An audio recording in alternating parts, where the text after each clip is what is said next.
I'm Batman. What are you doing? No.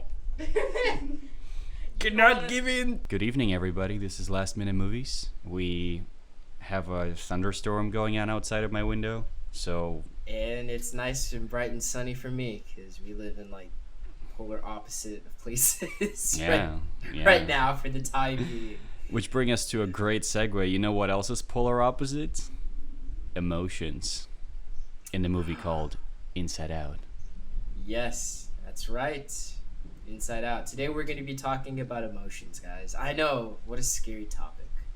But this movie does it beautifully. And I guess that's like one of the things I want to talk about.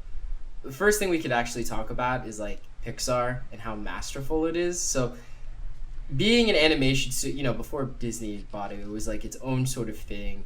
And, it was already pumping out really amazing things, and then with Disney now behind it, being able to support it and giving a lot of money with it. When I first heard about the merger, I was a little bit worried because I was like, oh no, like big companies like taking over and stuff like that, what's gonna happen, kind of like what happened with Marvel and all that. I was a little bit scared, but what Pixar does great is that it still tells contained stories. Even with all of the budget, the pretty much limitless budget that Disney offers, and it still tells self-contained stories, and is very successful. And Inside Out showcases that as one of, in my opinion, Pixar's best films ever made. Just period. It's like in my top 5 for sure. It's really hard to categorize Pixar films for sure. Because they're all so good. They're all just like standalone masterpieces, many of them. There's like a few of them that are not as good as others, but like when you think of things like WALL-E, the entirety of Toy Story, like they're so good that even Toy Story 4 was amazing when I saw it. And I was like, it's hard. It's hard to pull off, like a repeating movie like that over and over again without making it feel episodic or like, feel like we're used to it by now, used to the characters, to the story. But Pixar is just amazing at it, and I think they're one of the greats who just kind of have a reputation that they maintain. And yeah, I feel like something that Pixar does really cool is that each film is like a dissection of the human condition. This one, Inside Out, is about dealing with your actual emotions, because I feel like each Pixar film, while they delve into that about emotions, it's like an emotional sort of thing. I've never really seen a film like this that really deconstructs, like, to its core, what emotions are, how useful they are, and honestly, just how okay it is to have these feelings and to have these emotions. Because often, like, through cultural or personal sort of things, a lot of people like to forego their emotions and, not deal with them. And I'm not any better, but we're all working on it. Yeah, we're all working on it. But this film really teaches you about how okay it is to feel the things that you're feeling, and that bottling them up and ignoring them is not the way to go, or avoidance. So, yeah, that's a big theme in this film, is avoidance and dealing with your issues and your problems straightforward. Yeah. Being honest with yourself. And I think exactly another major thing that this film kind of propagates is empathy, and the idea that other people are also moved by their emotions, just like you. And it even opens up saying you wish you could see the other person's mind, and it's just something you will never be able to see. It's something that humans, we have not evolved to cognitively be able to show each other how we feel at that instant moment. We have language for that, and it's not perfect. It's not a perfect way of communicating these things. Now, what I really like about the film is definitely the empathetic message that kind of goes through the entire piece. And it also, at the beginning, it also says that these are Riley's emotions, and they make her Riley. And, it makes perfect sense. And exactly, because without empathy or anything like that, you're not really human. Yeah. Without being aware of all of those things within yourself and others. And I guess my favorite part of it is just how kind of cognitive they are with the world building and like the things that Riley says and does. And we just kind of instantaneously understand that these emotions, they're not just engaging in a critical situation, they're always there. Like every single action of Riley is, being kind of monitored and assisted with those emotions. They're constantly engaging, and you can't just turn them off and pretend like they're not there, because they are what makes you you. So being aware of these things is the key. Yeah. I don't know, the movie was fascinating to me. I like just finished watching it, and I'm still digesting a lot of stuff that I saw. Yeah.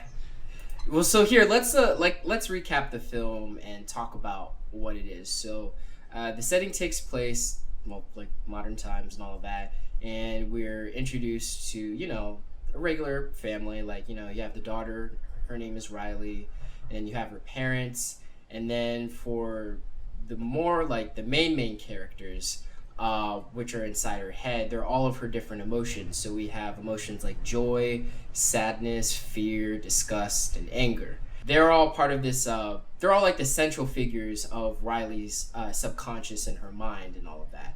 And then you also have, and they work in order to create memories, in order to help her out with situations. And so basically what happens is that when Riley is 11 years old, they move. And, being a young person, I'm not going to say everyone's gone through that, because everyone's gone through their share of, fucked up things, even as a child. I guess usually when it, to somewhat normal childhoods, although what is a normal childhood anymore? But that's anyways, subjective as hell. Yeah, it's subjective as shit. But she didn't really have to deal with much when she was a kid, right? Like she was just living her life as a kid, having fun, Played in a hockey team and went to the lake with her parents to do ice skating. Being disgusted with broccoli, among other that things. kind of stuff. Oh, yeah. That kind of stuff. So then her life kind of gets out of hand when all of a sudden, they're originally from Minnesota, and then they moved to San Francisco. And anyone that's ever experienced moving before, it's a pretty difficult time. Especially if you're an 11-year-old. Yeah, especially if you're like that young. Like maybe if you're a teenager, you could be like, oh, okay, well this sucks, but I could try and figure it out.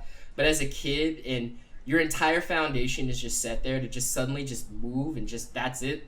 Yep. It's kind of like crazy. It's the idea of letting go of your home and then moving into the new environment, new school, new kids, and just like a bunch of awkward things in a new world that you don't fully understand. Yeah. Exactly. So her emotions are like really surprised about this move, as is Riley, and and then they're all kind of like, okay, well, let's try to figure this out. Let's make it a bit more upbeat for her, and let's have all these fun things happen and all that. And so they get to San Francisco. Their house is a little bit run down. A little bit. All their stuff very run down. All their stuff is missing. All this there's from the moving van. It's not in San Francisco yet, so she has to basically sleep on the floor. And things get a little bit out of hand. She's in a school and she doesn't really know anybody, and she's not on the hockey team. And shit gets kind of sad, which goes into sadness. Who else is she but sadness? And her joy and sadness, they kind of have like this back and forth, because obviously like they're the two polar opposites. And so most of the time you see Joy getting annoyed at sadness, because obviously Joy wants her to be happy, and happiness is usually what people want. But sadness is, she'll just make things sad. But then what ends up happening is that her core memories, there's like this entire system where you have like all these I gotta these different sort of cities and all that kind of stuff. I got a giant point about that. Like the way they designed that, those like intricacies inside Riley's head. So just to like reiterate, I think the story kind of splits into two different plot lines. One of them is the external life of Riley, so like trying to get used to school and like make friends with the new people at the school, and trying to play hockey and kind of exist in her house with her parents. But the kind of like the second plot line is everything that's happening inside of her head, which is kind of modeled like, I guess I want to call it a town, because there's a giant control center where 5 core emotions kind of operate from, and then there's like islands of her own perception. So there's like a hockey island, friendship island, family island, And behind all of that is the labyrinth of thoughts, where all of these kind of like circular glowing orbs are stored that are like her thoughts from her entire life.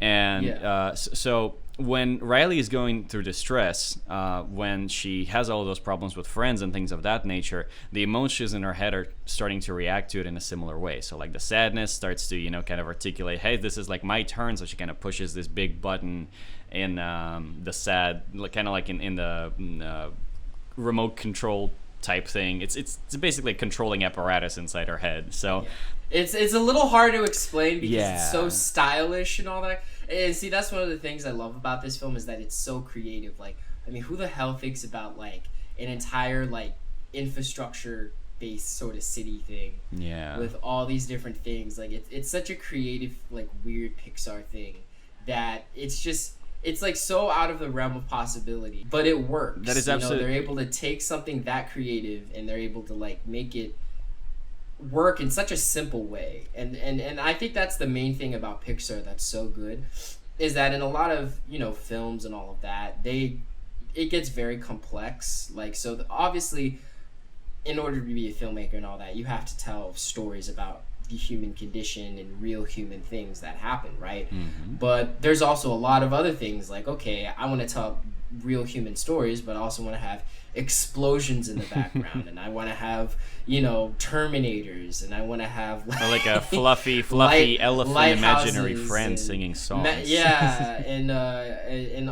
you want to have like all these Batman fighting Superman, or Spider-Man. You have all this crazy shit happening at the same time, and you have to tell real human stories. So it's a bit difficult, right? But I feel like something that Pixar does so well is that even though it has all the same things that those films do, I think it almost is like, I think the fact that it is kid friendly is almost a service to it instead of a disservice. Oh, absolutely. Because I feel like if it was like rated R, like, well, I can't even imagine Pixar films rated R. That'd be like ridiculous. But say if it was rated R, you'd have to like have all these like crazy you'd have to have all this crazy shit happening so that it is an R-rated film, right? And then I feel like that might just get lost, right? Like if The Incredibles was R-rated, it would be a very, very different film. Yeah, that is true. It wouldn't hit as hard, but the fact that it's all ages friendly, it's really able to dissect all of the different human conditions, from adult problems to problems with children, teenagers, everything like that. And I think this is also the main reason why they choose to kind of show us some very self-contained story of somebody just like moving from one place to the other and trying to adapt to it. They didn't go crazy with like kind of like in I was thinking of a Bolt movie when like somebody just like the dog is like trying to get home across the whole country. Yeah. Like they're not trying to do that. It's just a person trying to kind of cope and adapt to this new environment. But that film was kind of awesome. That film was freaking great. Bolt was great. Yeah. But anyways, moving on. So I think one of my favorite kind of moments in the story was more conceptual than like a beat within the story, and it's the fact when Riley decides to run away from her parents, and she wants to take a bus back to Minnesota, where they came from. This is towards like the end of the film when all this crazy shit happens and she's like gets super sad and she kind of ostracizes herself from everybody. She gets mad at her parents, and joy and sadness, they kind of do a bunch of fuckery because sadness starts making all of her core memories sad. They end up getting most of the other emotions, and joy and sadness end up getting separated from each other, and then all that's left is fear, anger, and disgust taking over the control realm, while joy and sadness are like completely lost, and they're trying to find their way back. And while those three are kind of in charge, this is when Riley starts to make all of these crazy kind of ideas and decisions, and we like get to see those things cognitively get to Riley's head. So like the idea of leaving her home was actually initiative by Anger, who just like screws the light bulb into the control panel, and that makes her want to leave home. And that's crazy, but you're like, that makes sense. I'm totally on board with the story. It does. It's like I'm so angry, I'm gonna run away. Like, how many times have we all thought that? Like, it fits so well, right? Yeah. Absolutely. And I'm thinking, so the thing that really fascinated me is that the friendship island, the hockey island, all of these like kind of structures outside of the control center that resemble who Riley is, they start to physically fall apart when her expectations or like her experiences get shattered, and she starts to kind of lose faith in friendship, or like, when her friend tells her that she's no longer friends. So the foundation sort of Sadie, like hockey, for example, like she falls out of love with that because she's not with her team from Minnesota, and so that starts to crumble and go away. And then her friendship's possibility goes away because she ends her friendship with her really close friend from Minnesota because she gets all like, jealous and angry about it. Yeah. And then, the last one remaining is her family, and that's kind of shaky itself because, she's really angry at them for moving, and she really misses home. And I guess like the thing that I loved about it is the fact that it literally is falling apart. Like, they did not try to portray human emotions and kind of like the cognitive function of the brain as a stable system that works perfectly. It's full of these zany characters and full of these unstable kind of things, and the worlds are falling apart when something bad's happening. And I think that is why what I loved so much about the kind of writing in the film is the fact that they're not trying to show that our brain is perfect. They're going like they're trying because you are your brain, and your brain is just trying really hard, and you can't expect it to be perfect. And I think I just love that so much because you're like, yeah, it's okay to have a mess in your head. As a matter of fact, everybody has it. And that kind of like awareness creates a little extra bit of empathy. And I'm just imagining if like, I don't know, a 7th or an 8th grader would watch it, that would kind of open their minds up to perceiving people around them as people with their own emotions, thoughts, and feelings, instead of just going like, me and them, or like me versus them. And that is just like a contribution that Pixar does altogether as an organization. They tell these types of stories that help you grow as a person. And I think Inside Out is just, it's so needed, this message they're putting in there, because we do not have enough empathy in this country and in this world, especially at this time, and it's just very special. Yeah, exactly. And that's another thing too about the central theme of when you do say like you think that there's like two different stories going on, there's like the story with Riley and then the story with emotions. Yes, and more like if in a regular sort of thing, like, you could absolutely, like, there's two stories pretty much, right? But if you want to get a little bit more existential about it, like, you could argue is that it is the same story basically. As for me, and the way I saw the film, and that's the cool thing about this, is that there's so many different ways that you can kind of interpret the relationships between emotions and person. But I feel like all the different emotions were Riley. That's what I think. Yeah. Combined. Like, so we saw joy. That's just Riley happy. Sadness, that's Riley sad. It's Riley angry. Riley disgusted, and then Riley fearful, and all that kind of stuff, right? Yeah. I just feel like those were all the different kinds of emotions. Those were all the emotions, but they were all just her. Right? And so when Joy is going, Joy and Sadness have a pretty rocky relationship, but as the film goes on, Joy starts to figure out, well, okay, so basically what happens is like she's trying to like make everything better for Riley. She keeps constantly trying to push Sadness away because Sadness keeps touching all of Riley's core memories and making when them she sad touches for them, her. they turn blue. These Blue, little orbs. Yeah, and then which are her memories and all of that, and then Joy's like, this can't happen, you can't turn this sad and all that, she has to be happy. And at first you're like, well, why is that happening? Why does Sadness just keep touching it and all of that? And it isn't until later in the film where basically if you rewind, you can rewind the memories, and then there's the sad part to that memory, but then that memory can turn really, really happy, and that sadness can bring joy. And I think the beautiful thing about this is that it basically is teaching you, and it's teaching all the kids that are watching, that it's okay to be sad.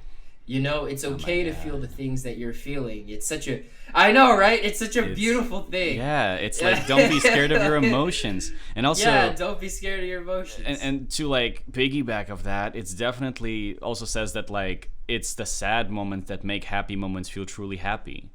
Exactly. And they have to Yeah. exist with each other as like And they polar all opposites. coincide with each other. They all work for each other. So, and they all have their part to play. So, sadness is kind of like the ostracized emotion, and fear obviously is, there's a reason for fear to be there. Like in the beginning of the film, Joy is like, we all have our different positions. I'm Joy. I'm here to bring joy to Riley. Fear is here to protect Riley from things. If we see how useful he is, and then anger is here, so that Yeah, not quite she sure can why like that's feel there. things. To let Yeah, her yeah, and feelings all out that. so that she doesn't bottle it up. I think that's the only Exactly. thing they Yeah, said. yeah. To bottle it up, which is actually pretty important because if you bottle it up continuously, you could fucking explode. I Yeah. would know that. Anger is firsthand. important, you all. And then disgust and all that kind of stuff. They all have their uses, but then Joy's like, sadness is also here, and I don't really know why she's here. Yeah, but you realize that sadness is probably like the most important emotion. And in the movie, and in the movie specifically, like you can't always be sad about everything, but there's times where it's like, okay, you have this giant move, you're away from all your friends, your team, your foundation. It's okay to be sad. You have to cry about it.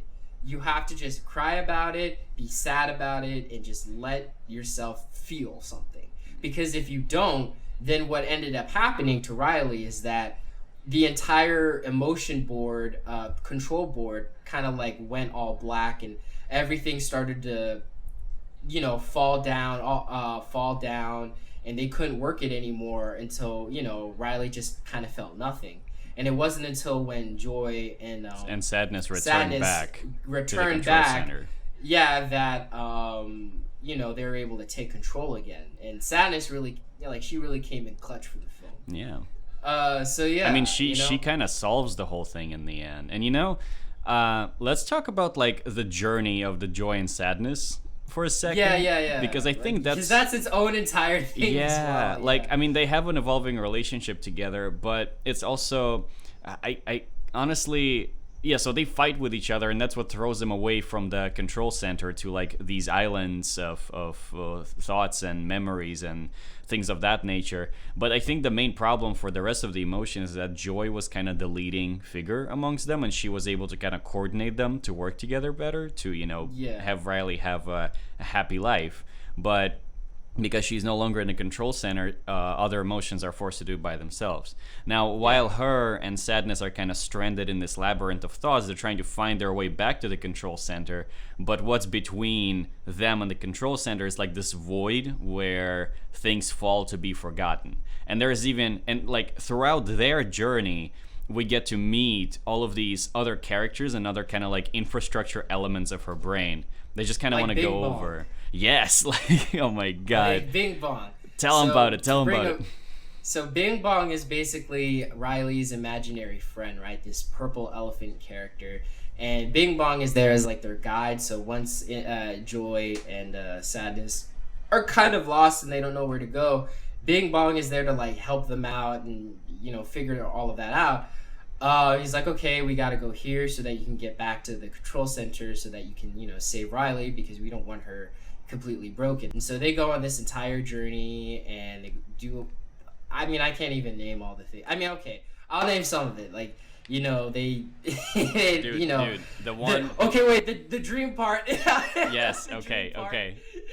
Okay, so yeah, again, this goes to show how creative the film is. That basically, Riley's dreams, they're all like a bunch of filmmakers, and they get in costume and all of that, and then they start filmmaking, which basically is the dream. So they take whatever Riley is thinking, her subconscious is thinking in that moment or throughout the day, And they write scripts they based make a on film that. about it. Yeah, and all the worst things that could go wrong or the best things or whatever. It's hilarious. So they infiltrate that, in order to wake her up so that they can continue moving. And then eventually what happens is that they are actually able to go back up there, but Joy kind of like finesses Sadness and is like, nah, I Riley needs me more than she needs you. And so she tries to get up there by herself, but then they all end up falling back down to the void, Joy and Bing Bong. And then they have to get out of that void. That's when Joy discovers, like sadness is important as well. Because there was also a prelude to that before, where Bing Bong was looking at all of his stuff, getting all of the imaginary stuff that Riley had thought up kind of trashed and going away and all that, and he was super sad about that. And Joy was like trying to make him happy about it, and then Bing Bong was just not responding. And then sadness came in. He's like, yeah, that really sucks, it's really hard, I'm sorry about it. Gave him a hug, and then he was okay. That was like the first hint about it, like, dude, I love that to moment. show that sadness is needed. Yes. Sadness is needed. Yes, because she listened to him. She listened to his problem. To him. And she was just sad with him. She didn't need to cheer him up. She didn't need to like do the magic. She just needs to listen. Because, when you're sad, you just want to be heard. And it's so beautiful. Yeah. Exactly. And it's a tiny bit, too, of this bigger movie. I know. It was really good. It was really, really good. It was like, that part was probably like one of the best parts of the entire film. Not even going to lie. Yeah. Yeah, and so, go on. For me, aside of the DreamWorks... Get it. Aside from like the dream production. God damn it! Maybe they're just throwing shade at DreamWorks by doing that. But other than that, like I really enjoyed the abstract thinking section because it's so insane how many like terms they used from like real cognitive function of the brain, like the long-term memory, short-term memory, core, inductive reasoning. Core memories. Deja vu. Oh my god! And like deja vu repeats several times, and like the train of thought, and like it's this like very beautiful kind of abstractive fusion of terms that we use, like train of thought, like regular people, and it's just turned into a actual train that flies around them. And then there's things like abstract thinking, which like is a literal cognitive skill of the brain that like scientists know about. And the way they like walk through that room, it just becomes super trippy, but you're with it the entire time when they like get what's the word? Actually, wait, I wrote it all down. I was like, that was so fascinating. I wrote down the words. Oh yeah, the deconstructive fragmentation that they went through when they like became two-dimensional shapes, and she's like, just fall on your head. She's like, oh, gotcha, and they just like make their way to the door, and it's such a trippy sequence. But that's actually how your brain works. And the fact that they have to deal with it while trying to like travel through that system is just, it's a genius writing, and it's like a beautiful kind of adaptation, appropriation of actual brain cognitive skills. Like I think it took some writer a lot of acid to figure that out. Or mushrooms. It very, very, very creative. I'm interested in what they were thinking about the creative process for it. And so basically, I'll let you describe what happens to Bing Bong. Oh, Bing Bong.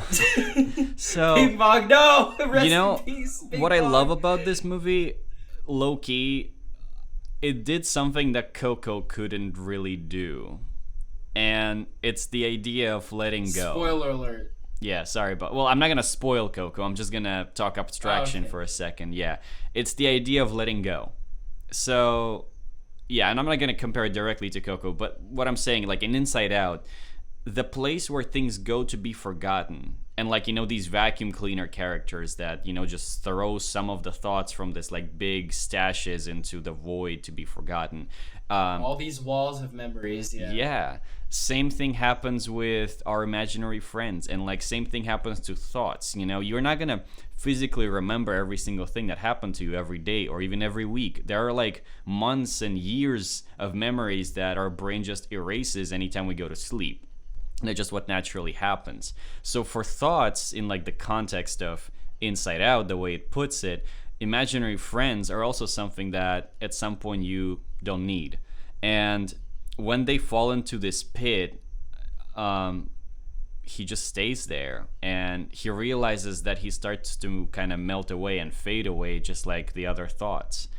And the interesting thing is that how kind of it's sad for him to understand that, but he kind of accepts it because that's just a part of, that's just how things are. That's part of human being. Like the imaginary friend fades away. Like that's such a real thing to happen. Like, as you grow up, you're going to start looking at things from a more realistic perspective, and your imaginary friend is gonna go away one day. You're not gonna remember it. Like, it's gonna be gone. You're not gonna need him, and it's like, there's still use for him because that's what is able to bring the core emotions back, right? Yeah. Is that imagination, and is that it's like it's just god damn it, it's such a fucking good film. it's just hits it on the head way too many times. I'm like every time, like every beat of this movie I was watching, I was like, oh my god, this is so accurate. Oh my god, yes. Yeah, I guess he told you, and he didn't want to watch this film originally. I did not want to watch this film originally because I was just like, emotions are lame. Who needs them?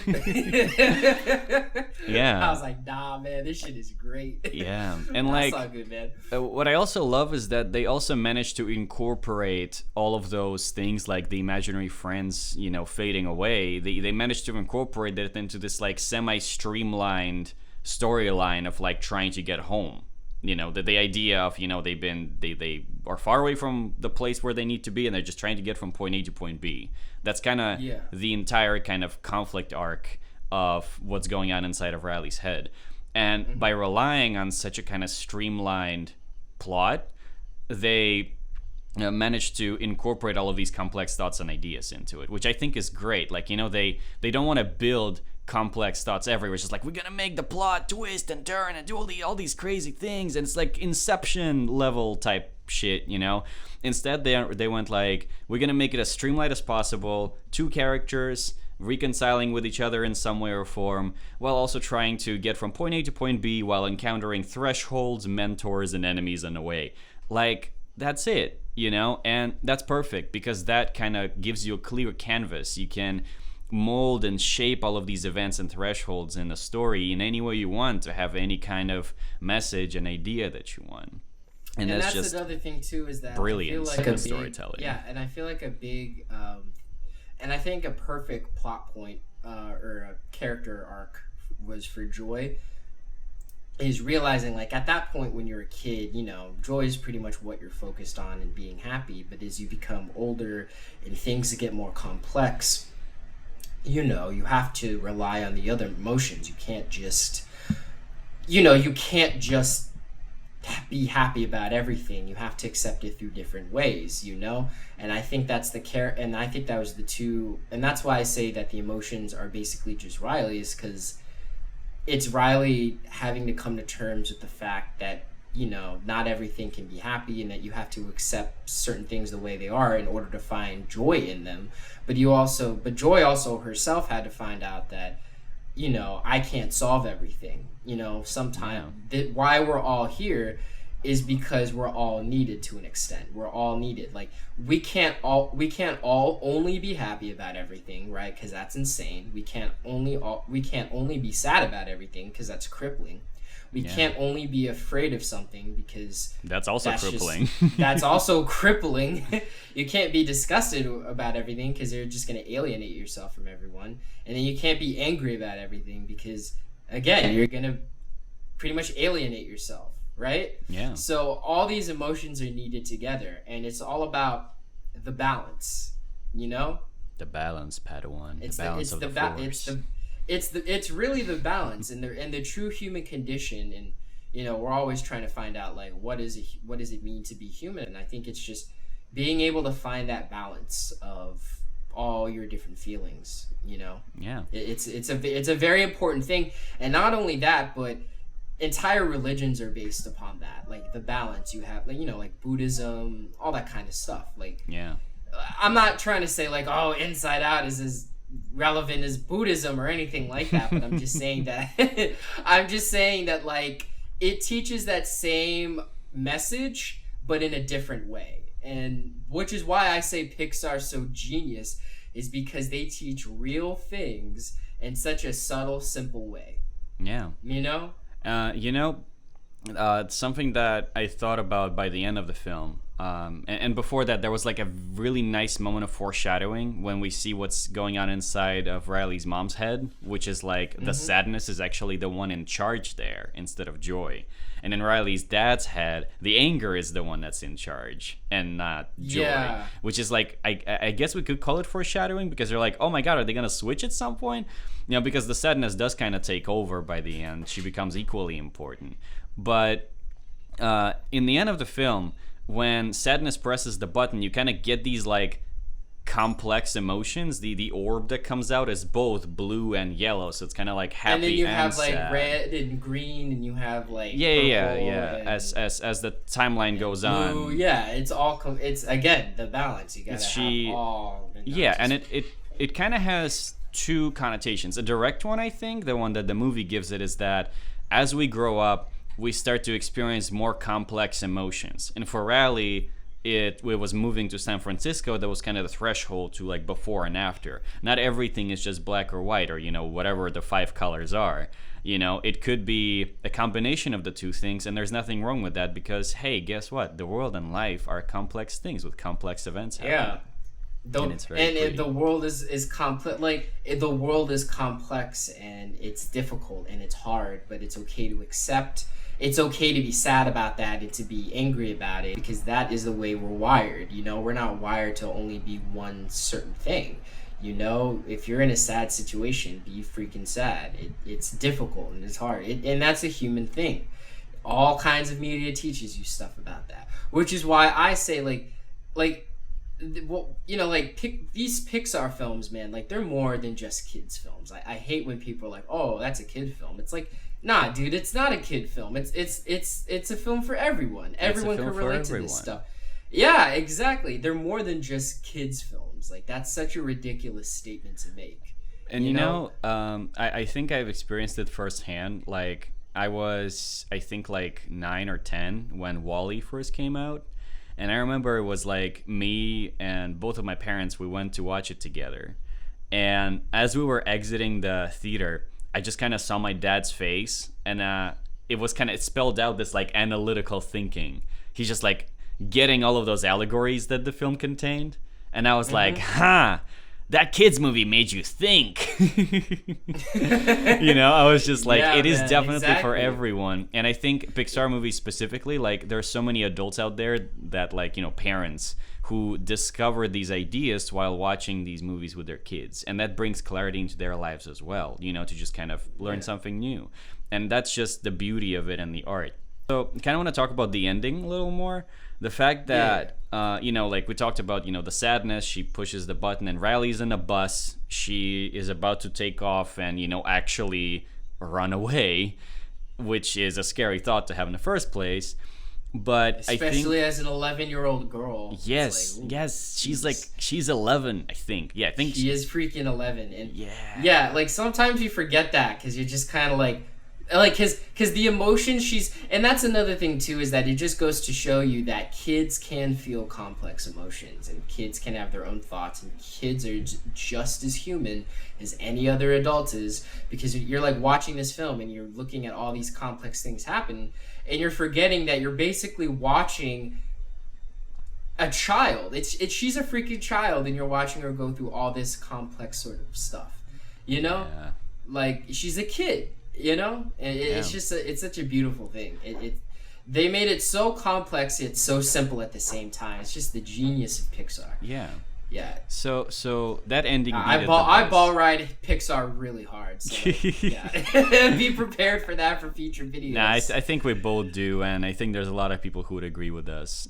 They have their own flaws, but honestly, like, fuck that. So not many. Yeah. So with that final beat at the bus, I think what's like so cool, and I think that's just kind of my subjective interpretation of that event rather than just kind of something that the movie's trying to show us.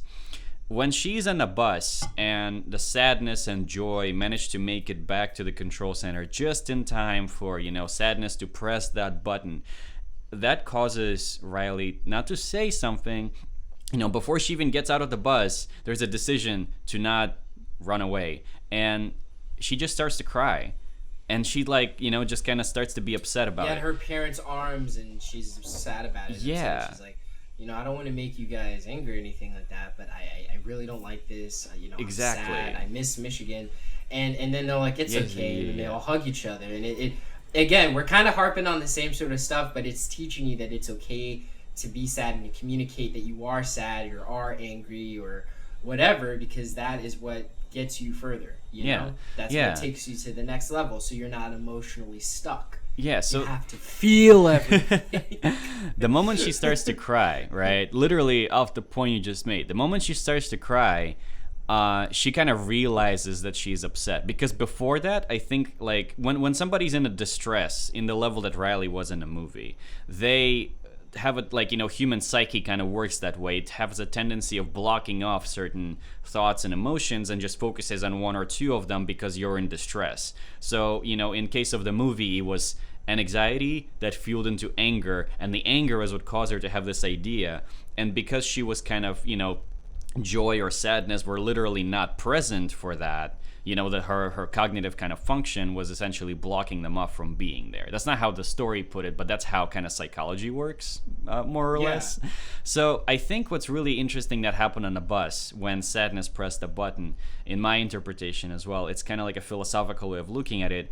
She allowed herself to be sad at that moment. She remembered that being sad is okay. Because we do these really dumb things when we're in distress because we're not allowing ourselves to actually feel them. We start to act upon them before we actually, process them emotionally. Yeah. And that's what Joy goes through most of the film as well, is that instead of, because even Joy herself, when she's trapped all the way down in the pit and all that, and she's looking at that sad memory and she starts crying, her moment of clarity, her oh shit moment that I like to call in films or acting or whatever, that oh shit moment where you like realize things, she was able to find clarity through that and realize that joy and sadness and all that kind of stuff is equally as important.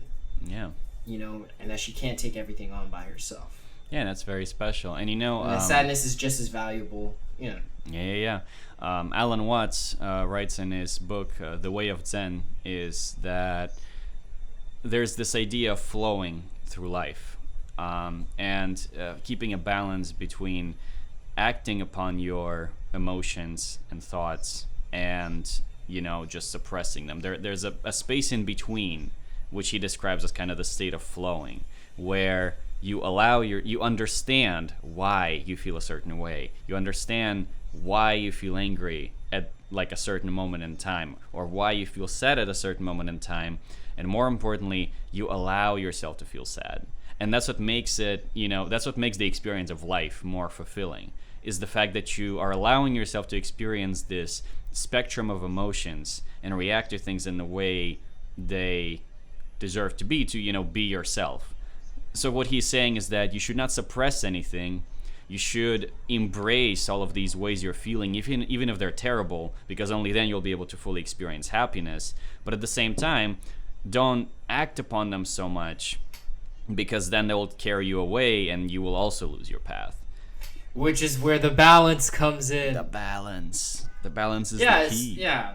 And it's teaching you, and I'm so glad we live in a time now, Igor, where freaking, it's because, before, obviously before the whole Disney Pixar craze kind of kicked off and Marvel films, it's all of that, it's we're getting our realistic human diagnosis from realistic films and stuff Tarantino comes out with, or Spike Lee or whatever, which obviously those films are all amazing as well in their own ways. In their own ways, but it just goes to show that through any genre there's a story to be told. You can make an amazing heartfelt a story about the human condition, and the main character is Spider-Man or Daredevil or Batman or Superman, or something as ridiculous as this, because let's admit it, the concept is ridiculous, it's crazy, but it works. In anything that you want to write about, it doesn't matter if the crazier it is, it doesn't matter. You can still, and this is where I think, this is my final message, and the final thing I have to say is that no matter what kind of crazy concept you come up with, never ever think oh, well, that's just too outlandish, I can't make a story about this or that and that, because as long as you have your central themes and that can service the story that you're trying to tell, it can work. You can make it work. I mean, whoever thought that a film about dudes that can light up, that have colored swords, and there's space battles and all that, who would think that would work? I mean, literally, they when they first heard the pitch for Star Wars, people were like, "That's fucking ridiculous. It's the dumbest thing I've ever heard in my life." But it's like a global phenomenon now.